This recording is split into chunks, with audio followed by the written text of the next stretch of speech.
पुरानी शेवरोले की हेडलाइट्स घने कोहरे को चीरती हुई आगे बढ़ रही थीं, जैसे कोई कुंद चाकू। जसन ने ठिठुरते हुए अपनी पतली जैकेट को अपने चारों ओर कसकर लपेट लिया। पतझड़ की यह रात बहुत ठंडी थी और चारों ओर सन्नाटा था जो सिर्फ वाइपर की लयबद्ध आवाज से टूट रहा था। सूखे पत्ते हवा में घूमते हुए सुनसान डामर पर नाच रहे थे।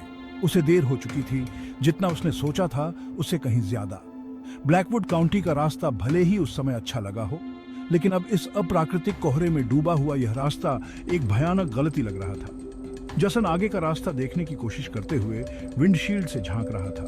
हर मोड़ और ज्यादा अंधेरा लेकर आ रहा था और जंगल दोनों तरफ से ऐसे दबा रहा था जैसे कोई दम घोंटने वाली चादर हो। उसने कम से कम 1 घंटे से कोई और गाड़ी नहीं देखी थी और यह सन्नाटा उसे डराने लगा था। उसके मन में एक अजीब सी बेचैनी घर कर रही थी, एक ऐसा डर जिसे वह झटक नहीं पा रहा था।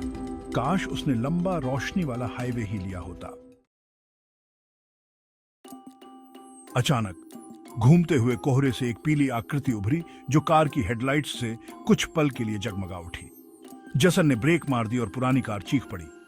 उसका दिल जोर से धड़क रहा था और वह घने कोहरे में देखने के लिए अपनी आंखें गड़ाए हुए था। सड़क के किनारे एक औरत खड़ी थी जिसका हाथ मदद की गुहार में उठा हुआ था। उसने एक लंबी सफेद ड्रेस पहनी हुई थी जो अंधेरे में हल्की सी चमक रही थी। धीरे से जसन ने कार को आगे बढ़ाया। लंबे काले बालों से घिरा उस औरत का चेहरा पीला और थका हुआ था।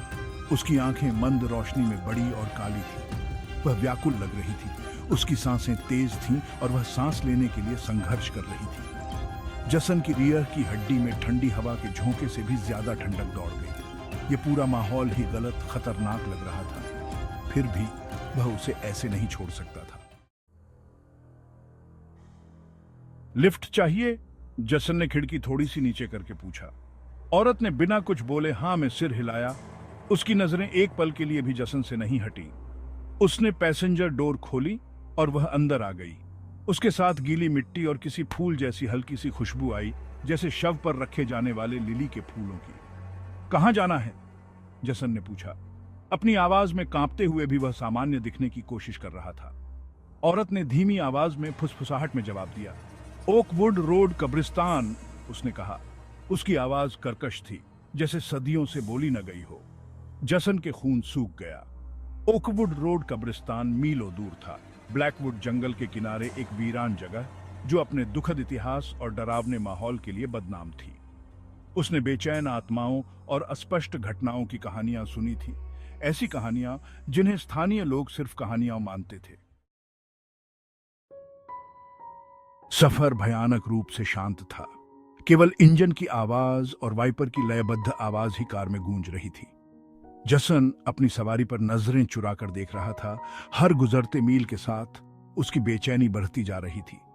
वह बिल्कुल शांत बैठी थी। उसके हाथ उसकी गोद में बंधे हुए थे और उसकी निगाहें आगे सड़क पर टिकी हुई थीं।